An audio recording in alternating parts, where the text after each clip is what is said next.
सौनक आदि ऋषियों ने जब ये प्रश्न किए तो सूत जी ने कहा, जो भगवत प्राप्ति कराए, भगवत चरणार बिंदों से जोड़ दे, ऐसी तो श्रीमद् भगवत कथा है। सौनक आदि ऋषियों ने पुनः क्वेश्चन किया कि अब आप ये बताएं, इस भागवत की उत्पत्ति कहाँ से हुई। जब ये क्वेश्चन किया तो सूत जी महाराज ने पुनः उसका आंसर दिया। कल की कथा में ये चर्चा आई कि इस भागवत की उत्पत्ति श्री नारायण के मुखारविंद से हुई। नारायण ने इसका उपदेश ब्रह्मा जी को दिया और ब्रह्मा जी ने इसका उपदेश अपने पुत्र नारद जी को दिया।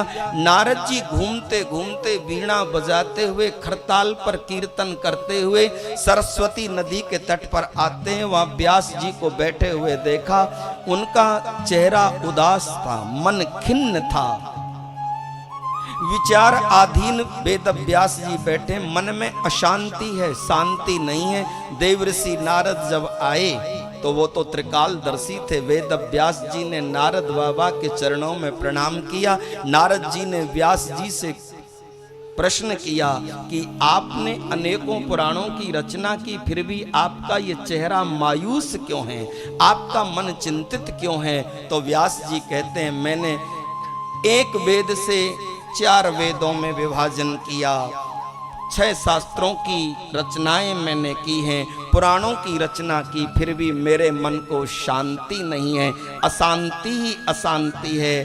तो तुरंत नारद जी कहते हैं, अभी आपने उस पुराण की रचना नहीं की जिसमें प्रेम की लीलाओं का वर्णन किया हो, क्योंकि परमात्मा तो प्रेम से प्राप्त होते हैं। जिसमें भगवान के प्रेम का वर्णन किया गया हो, भगवान के ऐश्वर्य का वर्णन तो कई पुराणों में किया गया है, ऐश्वर्य का वर्णन कर सकते हैं, लेकिन भगवान के प्रेम का वर्णन अभी आपने नहीं किया। और भक्त तो भक्त वत्सल भगवान को प्रेम से ही प्रकट करते हैं। तो वेद व्यास जी ने कहा, तो फिर ऐसा वो कौन सा पुराण है। नारद जी बोले, चिंतन करिए, मनन करिए। तुरंत नारद जी ने भागवत का उपदेश दे दिया। आदरणीय श्री सूत जी महाराज कहते हैं, नारद जी उपदेश देकर के वेद व्यास जी को जब चले गए, उसी समय पर व्यास जी ने विघ्नों के हरने वाले गौरी नंदन गणेश जी का आह्वान किया और उनसे निवेदन किया कि आप इस पुराण को लिखने में मेरा सहयोग करें। बोलने का कार्य मेरा होगा और लिखने का कार्य आपका होगा। गौरी नंदन ने तुरंत प्रश्न कर दिया, मैं लिखने का कार्य तो करूंगा, लेकिन बीच में कोई रुकावट नहीं होगी। 24 आवर्स आप बोलते रहेंगे और 24 आवर्स में लिखता रहूंगा। वेद व्यास जी बोले मुझे तो नृत्य क्रिया करनी है, संध्या वंदन भी करनी है। व्यास जी ने गौरी नंदन से निवेदन किया, वो तो कार्य सब ठीक है, मैं बोलता रहूंगा, आप लिखते रहेंगे, लेकिन जो मैं बोलूंगा उसे पहले आप समझना कि ये राइट है या रॉन्ग है, वो समझ करके लिखना।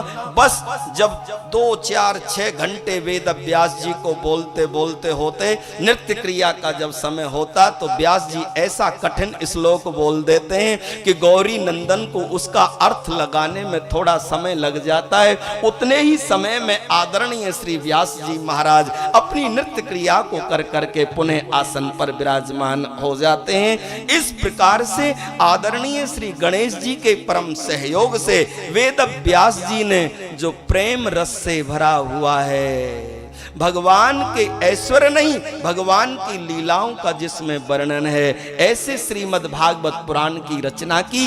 इस पुराण के अंतर्गत 12 स्कंद हैं, 335 अध्याय हैं और 18,000 श्लोक हैं। आदरणीय श्री सूत जी महाराज कहते हैं कि हे ऋषियों, आपने प्रश्न किया कि उत्पत्ति कहां से हुई, उसका आंसर मैंने दिया, लेकिन ये याद रहे आपने कहा भगवत प्राप्ति हो, तो भगवत प्राप्ति तो प्रेम से ही होती है, परमात्मा प्रेमियों को मिलता है। मेरा सूत्र याद रखना, ज्ञानी होना श्रेष्ठ है, लेकिन ज्ञान से उपजा हुआ अहम अच्छा नहीं। परमात्मा प्रेमियों को मिलता है, ना कि ज्ञानियों को प्राप्त होता है। तो पहले परमात्मा से प्रेम करिए, और प्रेम जब हो जाता है तो फिर वो छुपाया नहीं छुपता। महात्मा लोगों ने वर्णन किया है, तारों के तेज से चांद छुपे नहीं, तारों के तेज से चांद छुपे नहीं, और सूर्य छुपे नहीं, बादल छायो, चंचल नारी के नैन छुपे नहीं, तो प्रेम छुपे नहीं, पीठ दिखायो। जब परमात्मा से प्रेम होगा ना तो फिर वो छुपेगा नहीं। आप नाचने लगोगे, झूमने लगोगे, बस उन्हीं के प्रेम रंग में आप रंग जाओगे। बोलो भक्त वत्सल भगवान की।